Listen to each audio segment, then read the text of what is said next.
Dites à ceux qui ont le cœur troublé, prenez courage, ne craignez point. Voici votre Dieu. La vengeance viendra, la rétribution de Dieu. Il viendra lui-même et vous sauvera. Ésaïe 35, 4. Ce verset est notre unique espérance, dans la mesure où nous nous maintenons prêts pour sa venue. Ne restons pas faibles. Reconnaissons notre faiblesse, remercions-le à cause de sa mort pour nos péchés, et débarrassons-nous du vieil homme en disant « Seigneur, remplis-moi maintenant de toi-même ». Durant les jours de lassitude et de lutte, alors que nous regardons à lui, nous faisons l'expérience de sa faveur. Et c'est pour maintenir nos yeux fixés sur lui que nous prenons part, dimanche après dimanche, à la table du Seigneur. Alors s'ouvriront les yeux des aveugles, s'ouvriront les oreilles des sourds. Ésaïe 15, 5.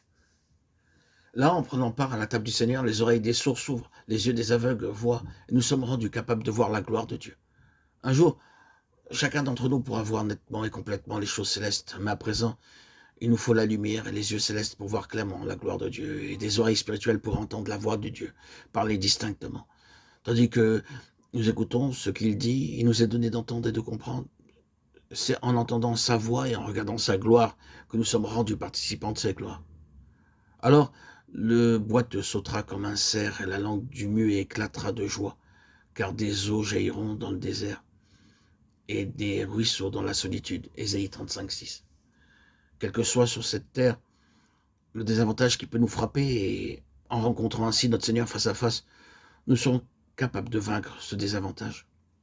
Ici-bas, beaucoup d'entre nous ne peuvent pas prononcer un seul mot, et c'est la raison pour laquelle de nombreux croyants n'ouvrent pas la bouche pour l'adorer. Vous dites peut-être « Oh, je dirai quelque chose dimanche prochain ».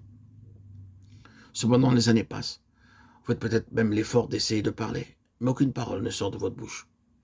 Cependant, le jour où nous le rencontrerons face à face, soit ici ou lors de sa venue, les muets chanteront et nous louerons le Seigneur de tout cœur en chantant des cantiques célestes. Le mirage changera en étang et la terre desséchée en source d'eau. Dans le repère qui servait de gîte aux chacals, croîtront des roseaux et des joncs. Ésaïe 35, 7. Le terrain le plus stérile peut devenir fécond. On peut voir aujourd'hui dans la région du golfe Persique des arbres et des étendues d'herbes vertes, là où il n'y avait rien 40 ans auparavant. Avant cela, je n'avais aucun arbre dans ce lieu. Je n'avais vu aucun arbre, mais seulement une mer de sable. Cette région est devenue maintenant très prospère.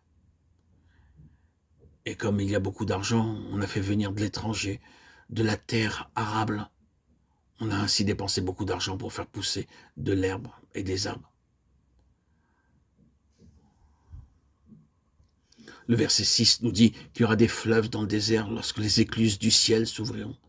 On peut vaincre toutes sortes de stérilités si nous revendiquons tous les jours pour nous la vie du Seigneur Jésus-Christ.